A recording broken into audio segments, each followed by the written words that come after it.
আমরা কোনো রাজনৈতিক বক্তব্য দেব না।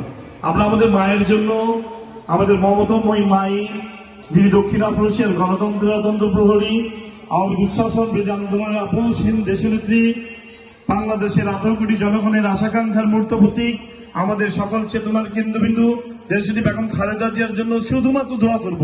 যালামনা আনফুসানা ওয়া ইল্লাম তাগফির লানা ওয়া তারহামনা লানাকুনান্না মিনাল খাসিরিন। রব্বিরহামহুমা কামা রাব্বায়ানি সগীরা রব্বিরহামহুমা কামা রাব্বায়ানি সগীরা। আল্লাহুম্মা আজিরনি মিনান নার। দোয়ার অনুষ্ঠান, এই জন্য আমরা এখনই দোয়া শুরু করব। সেই দোয়ার উদ্দেশ্য হলো 3 মাসের সাথে আসর থেকে নিয়ে এই পর্যন্ত কোরআনে কারীম তেলাওয়াত হয়েছে।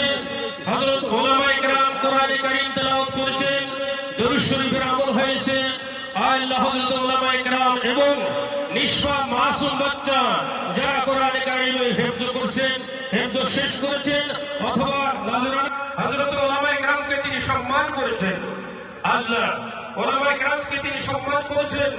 যেহেতু উলামায়ে কেরামকে যে সম্মান করে আল্লাহ তাকে ভালোবাসেন, আল্লাহ উলামায়ে কেরামকে যে বেগম খালেদা জিয়া ভালোবেসেছেন তার প্রমাণ হলো সারা বাংলাদেশে মসজিদে মাদ্রাসায় খালেদা জিয়ার জন্য দোয়া হচ্ছে।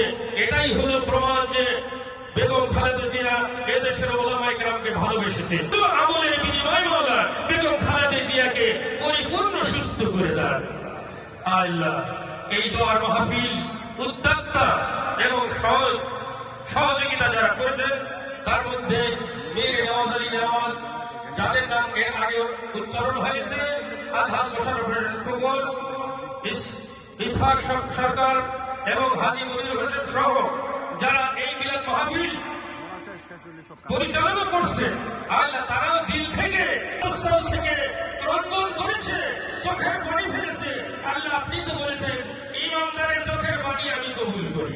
পরিপূর্ণ সুস্থ করে দেন বেগম খালেদা জিয়াকে, পরিপূর্ণ সুস্থ করে দেন।